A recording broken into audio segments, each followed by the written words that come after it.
வணக்கம் மாணவர்களே. காணொளியில் உங்களுடன் இணைவது உங்கள் தமிழாசிரியை ராதா. சென்ற காணொளியில் தமிழ் எழுத்துகள் அறிமுகம் அப்படிங்கிறத பற்றி பார்த்தோம். அதில் தமிழ் எழுத்துகள் 247 உயிரெழுத்துகள் 12 மெய்யெழுத்துகள் 18 அப்படிங்கிறது எல்லாத்தையும் பார்த்தோம். அதெல்லாம் தமிழ் பாட ஏட்டில் நீங்கள் எழுதியிருப்பீங்க. இப்போது அதே பகுதியில், அதாவது மெய்யெழுத்துகள் அப்படிங்கிறத 3 வகையாக பிரிக்கலாம் அப்படின்னும், வல்லினம், மெல்லினம், இடையினம், அந்த மாதிரி 3ஆக பிரித்து தமிழ் பாட ஏட்டில் எழுதியிருப்போம்.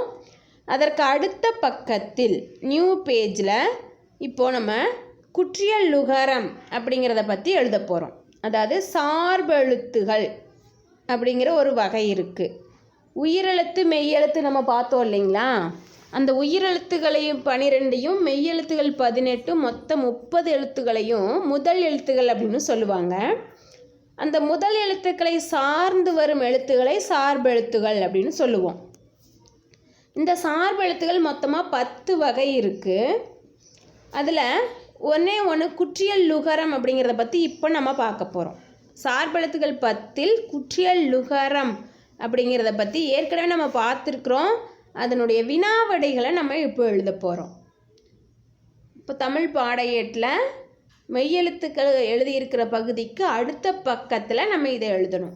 தலைப்பு சார்பெழுத்துக்கள் அப்படின்னு போட்டுக்கோங்க. அதில் குற்றியல் லுகரம். வினா எண் 1, குற்றியல் லுகரம் எவ்வாறு பிரியும்? குற்றியல் லுகரம் அப்படிங்கிற சொல்ல எப்படி பிரித்து எழுதலாம்? அதுதான் இப்போ நமக்கு கொடுத்துருக்கிற கேள்வி. பாருங்கள், இந்த குற்றியல் லுகரத்தை எப்படி பிரிக்கலான்னு பாருங்கள். விடை: குற்றியல் லுகரம் குறுமை கூட்டல் இயல் கூட்டல் உகரம் என பிரியும். எழுதும்போது சொல்லிக்கிட்டே எழுதுங்க, பிழை இல்லாமல் வரும். அப்போ தான் எழுத்துக்களை அழகாக எழுதுங்க. பாருங்கள், குற்றியல் லுகரம் எவ்வாறு பிரியும் அப்படிங்கிற கேள்விக்கான விடை: குற்றியல் லுகரம் குறுமை கூட்டல் இயல் கூட்டல் உகரம் என பிரியும்.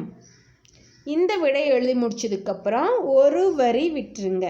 ஒரு வரியை விட்டுட்டு அடுத்த வரியில் வினா எண் 2 அப்படின்னு போட்டுக்கோங்க.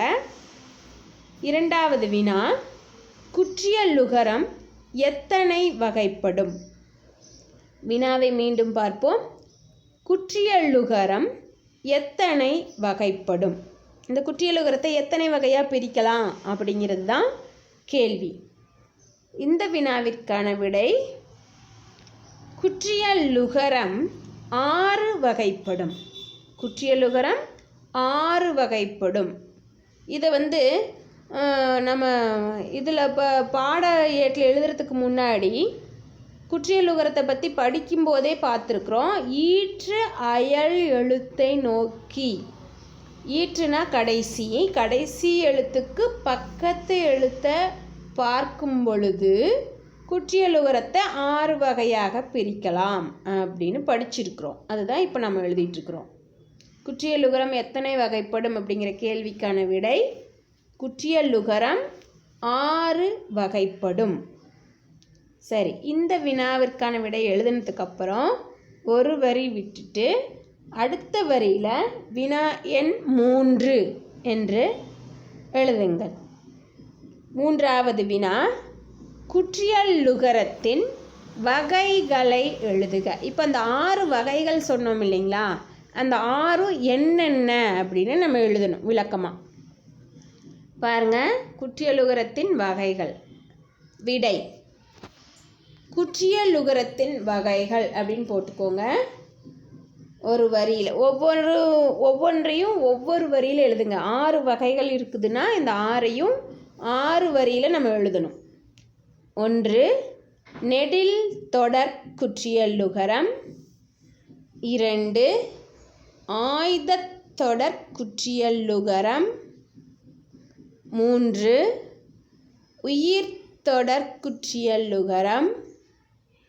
4, வன்தொடர் குற்றியலுகரம் 5 மென்தொடர் குற்றியலுகரம்